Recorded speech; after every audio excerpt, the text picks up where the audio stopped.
Hi hello ನಮಸ್ತೆ, welcome back to my YouTube channel. ಇವತ್ತು Sunday special ಆಗಿರೋದ್ರಿಂದ ಸಖತ್ತು ಟೇಸ್ಟಿಯಾಗಿ ಸ್ಪೈಸಿ ಆಗಿರುವಂತಹ ಚಿಕನ್ ಸಾಂಬಾರನ್ನ ಮಾಡೋದು ಹೇಗೆ ಅಂತ ತೋರಿಸ್ತಾ ಇದ್ದೀನಿ. ಹಾಗಿದ್ರೆ ಬನ್ನಿ ಚಿಕನ್ ಸಾಂಬಾರನ್ನ ಮಾಡೋದು ಹೇಗೆ ಅಂತ ನೋಡೋಣ.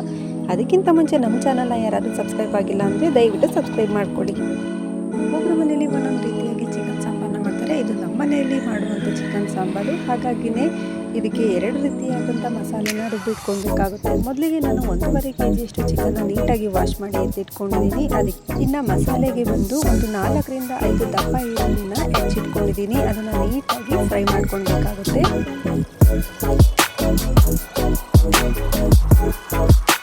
ಈ ರೀತಿಯಾಗಿ ಫ್ರೈ ಆದಮೇಲೆ ಒಂದು 3 ರಿಂದ 4 ಟೇಬಲ್ ಸ್ಪೂನ್ ಎಣ್ಣೆನ ಹಾಕ್ತಾ ಇದ್ದೀನಿ. ಇದನ್ನು ಸಹ ನೀಟಾಗಿ ಫ್ರೈ ಮಾಡ್ಕೊಳ್ಬೇಕಾಗುತ್ತೆ. ಅದಕ್ಕೆ ಜೊತೆಗೆ ಒಂದು 3 ಟೇಬಲ್ ಸ್ಪೂನ್ ಆದಷ್ಟು ಅರಿಶಿನ ಹಾಕಿ, 2 ಟೇಬಲ್ ಸ್ಪೂನ್ ಧನಿಯಾ ಪುಡಿ ಹಾಗೂ 1/2 ಟೇಬಲ್ ಸ್ಪೂನ್ ಅರಿಶಿನ ಹಾಕಿ ಚೆನ್ನಾಗಿ ಮಿಕ್ಸ್ ಮಾಡ್ತಾ ಇದ್ದೀನಿ.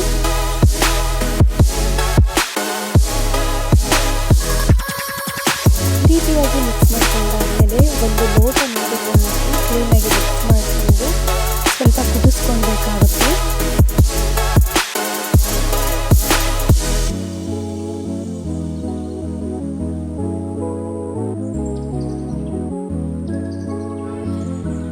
ಇದೆಲ್ಲ ನೀಟಾಗಿ ಒಂದು 2 ಸೆಕೆಂಡ್ ಕುದ್ದಾದ್ಮೇಲೆ ಇದನ್ನು ಸ್ವಲ್ಪ ತಣ್ಣಗಾಗಿಬಿಟ್ಟು ಒಂದು 2 ರಿಂದ 3 ಟೊಮೆಟೊನ ಹಾಕಿ ರುಬ್ಕೊಳ್ಬೇಕಾಗುತ್ತೆ.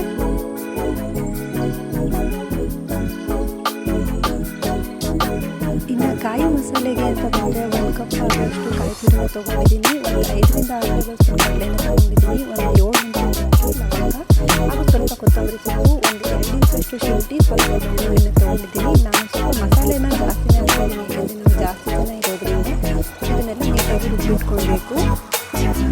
ಇನ್ನು ಒಂದು ಕುಕ್ಕರ್ನಲ್ಲಿ ಸ್ವಲ್ಪ ಎಣ್ಣೆ ಹಾಕಿ ಬಿಟ್ಟು ಎಣ್ಣೆ ಬಿಸಿ ಆದಮೇಲೆ ತೆಗೆದುಕೊಂಡಿರುವಂತಹ ಚಿಕನ್ ಹಾಕಿ ಚೆನ್ನಾಗಿ ಫ್ರೈ ಮಾಡ್ತಾಯಿದ್ದೀನಿ. ಅದ್ರ ಜೊತೆಗೆ 1 ಟೇಬಲ್ ಸ್ಪೂನ್ ಅರಿಶಿನ ಹಾಗೂ 1 ಟೇಬಲ್ ಸ್ಪೂನ್ ಉಪ್ಪನ್ನ ಹಾಕಿ ನೀಟಾಗಿ ಮಿಕ್ಸ್ ಮಾಡ್ತಾಯಿದ್ದೀನಿ. ಉಪ್ಪು ಅರಿಶಿನ ಹಾಕೋದ್ರಿಂದ ಚಿಕನ್ನಲ್ಲಿರುವಂತಹ ಸ್ಮೆಲ್ ಎಲ್ಲ ಹೋಗುತ್ತೆ.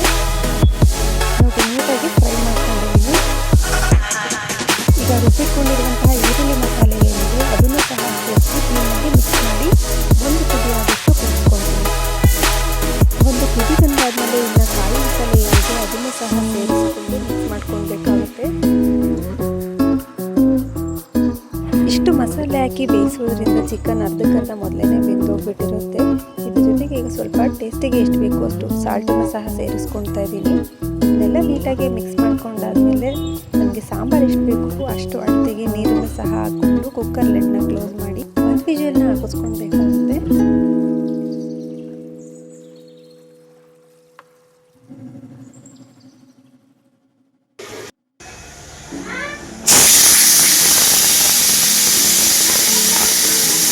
ಫೈನಲಿಯಾಗಿ ಚಿಕನ್ ಸಾಂಬಾರು ರೆಡಿಯಾಗಿದೆ. ನಿಮಗೆ ಈ ವಿಡಿಯೋ ಇಷ್ಟ ಆಗಿದ್ದಲ್ಲಿ ಲೈಕ್ ಮಾಡಿ, ಶೇರ್ ಮಾಡಿ, ಕಮೆಂಟ್ ಮಾಡಿ ಹಾಗೂ ನಮ್ಮ ಚಾನಲ್ನ ಸಬ್ಸ್ಕ್ರೈಬ್ ಮಾಡಿ, ಪಕ್ಕದಲ್ಲಿರೋ ಬೆಲ್ ಐಕನ್ನ ಕ್ಲಿಕ್ ಮಾಡಿ. Thank you for watching. ಮತ್ತೆ ಸಿಗೋಣ ಮುಂದಿನ ವಿಡಿಯೋದಲ್ಲಿ.